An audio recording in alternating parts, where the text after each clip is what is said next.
You know, I am the only candidate in my race to support Medicare for all, and I do so proudly for a number of reasons.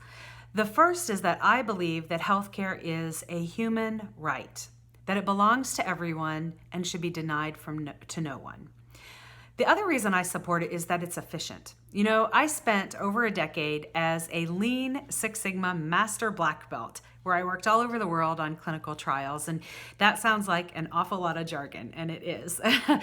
Basically, what I did was I was an innovation leader and worked on complex problems all around the world to solve tough problems in the clinical trial process. And that's what we have here. We have a complex process that needs to be simplified and improved. And as a Master Black Belt, I estimate that we can get up to a 40% efficiency simply by implementing a single-payer universal health care system like Medicare for all. And so it's efficient. It's a way to guarantee health care for every human being and make it sustainable. And that's what a public option is not. It is not sustainable. And the reason why it's not sustainable is because it's all cost and no efficiency. And so that is one of the other reasons I support specifically the Medicare for All bill. You know, if you look at the Medicare for All bill, I want to make sure that everyone understands something very clear about it, that it is transitional.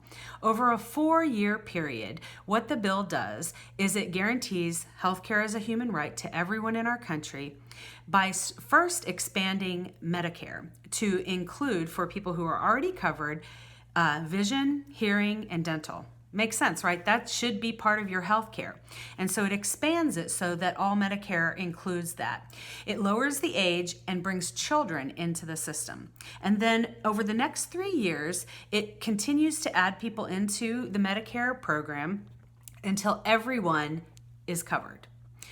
And so it is a 4-year transitional period to guaranteeing healthcare as a human right.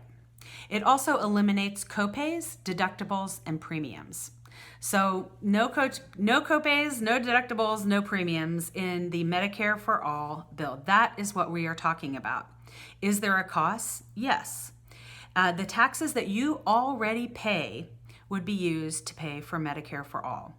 Now, I actually have seen several proposals to pay for it. The one that I favor is one where we do not raise the taxes of most Americans unless you make over $50 million a year. If you make $50 million a year, you will see an increase in your taxes. But for everyone else, you continue to pay into the Medicare program just like you're doing now. And the other thing that this plan does is it asks employers to continue pitching in, just as they are now. No increase in taxes for most everyone. And that's what I prefer for that. And there's efficiencies that are gained through this as well. The cost savings by going to one system instead of the dozens that we see now. And so that's one thing that we need to know about that. The other reason why it's important to know where I stand is because I understand that you can't walk into the congressional floor and get everything that you want. But you know where I'm starting from. I'm not going in already conceding everything. I'm going in and I'm fighting for a truly universal healthcare system, Medicare for all, and that is what I would be fighting for. One that doesn't have pre-existing conditions, one that guarantees as a human right quality healthcare for every man, woman, and child in our country.